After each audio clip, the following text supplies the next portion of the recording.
السلام عليكم ورحمة الله تعالى وبركاته. المهم البنات، واشر مبروكة وما تنساوش الصلاة على النبي صلى الله عليه وسلم. هنا عندي اللوز البنات، هذا التمر.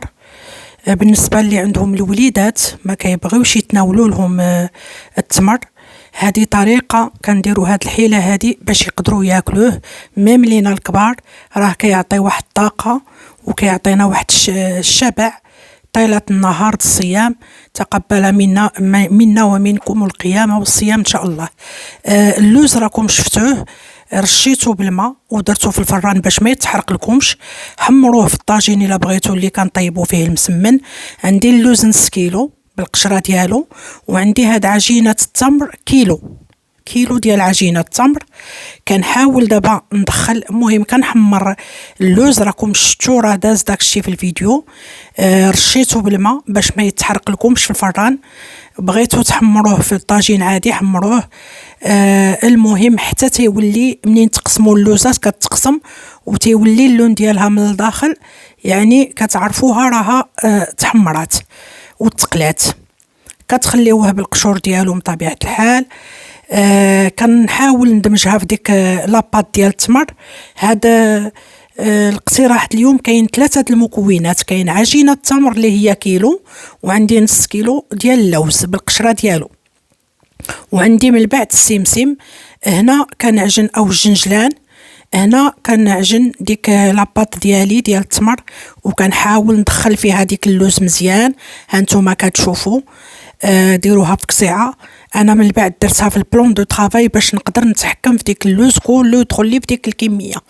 المهم راه كطيح كميه لا باس بها. هاد الشهر ديال رمضان راكم عارفين الوليدات كيصوموا سورتو، يعني هما صغارين وهذا، ولكن الاغلبيه ديال الوليدات ما كيبغيوش، ما عندهمش ديك الثقافه ديال التمر، ما كيبغيوش ياكلوا التمر لا في الفطور ولا في السحور. انا هاد التجربه جربتها مع ولدي هذه مده، يعني سنوات الحمد لله، وكياكلوا كيعجبوا هكا، يعني كيجي فيه ديك اللوز من الداخل بدل ما تشري التمر وتعمريه باللوز. المهم هذه كتبقى صحيه، وسورتو انا كندخل فيها ديك السمسم او الجنجلان تا هو يعني محمر مغسول ومنقي ومحمر في الفران او في طاجين. هنا كنشكل هاد العجينه ديالي. المهم راه الفيديو شارح نفسه.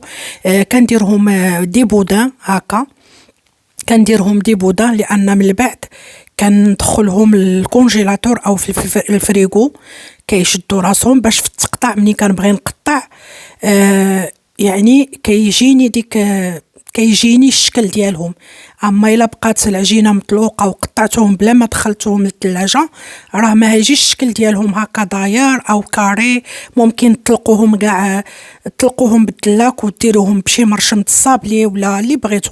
هنا الخطوه اللي مهمه، كنطلق بابي سلوفان اللي هي البلاستيك الغذائي، وكندير كميه ديال الجنجلان اللي هو السمسم، وكنبقى ندور فيهم هاد لي بودان ديالي. هاد المرحله مهمه. المهم حاولوا لي بودان ديالكم دوزوا فيهم ديك الجنجلان مزيان.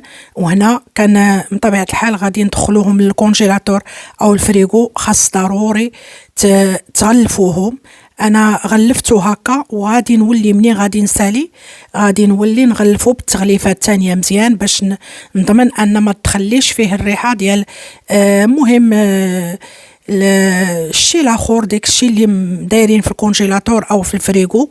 راكم عارفين باش الريحه ما تدخلش فيه شي ريحه اخرى. المهم هنا كنصوب لي بودان ديالي، كندير ديك الجنجلان تنديرو كميه لا باس بها. المهم فين كان نغمسو ديك لي بودان او كان ندردرو داك، المهم فين كندورو ديك العجينه ديال التمر باللوز. هنا وليت دوبلت لهم البلاستيك البنات باش نضمن ان ما تسرب لهمش شي ريحه في ديك الشيء المكونات اللي عندي.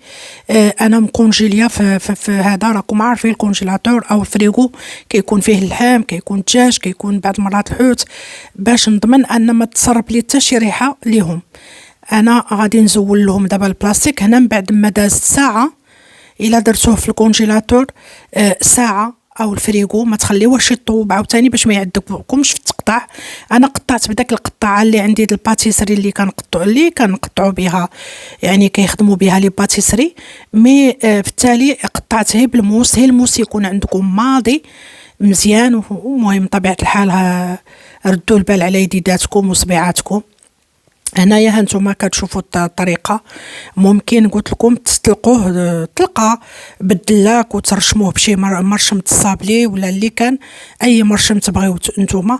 انا كندير له هاد الطريقه هذه، كديروه في بواطه محكمه الغلق، يعني تشد مزيان وديروها هي في الثلاجه، يعني هي في الثلاجه ماشي في الفريغو. والوقيته هاد المغرب اللي كتبغيو تحطوا او السحور كتحطوه هكا، راه الوليدات كيحماقوا عليه، كيجي لذيذ كيجي زوين ديك اللوز لداخل. وكنديروا واحد الحاجه اللي كنفيدوا بها وليداتنا ميم لينا حنايا راسنا، السمسم راكم عارفين الفوائد ديالو، او الجنجلان واللوز كذلك. والتمر ضروري يكون حاضر في الطاوله الافطار او في السحور. هنا مهم كدوزوه اما بحليب او باللبن او بعصير، كاين كل واحد وكيفاش او هي بالماء كويس الماء. المهم هذه الاقتراح ديالي اللي اقترحت معكم اليوم.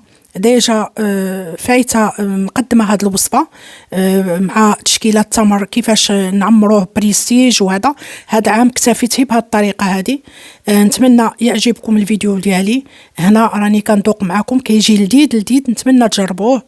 وهذا الاقتراح ديالي اليوم. نقول لكم الى اللقاء، مع السلامه في فيديو اخر.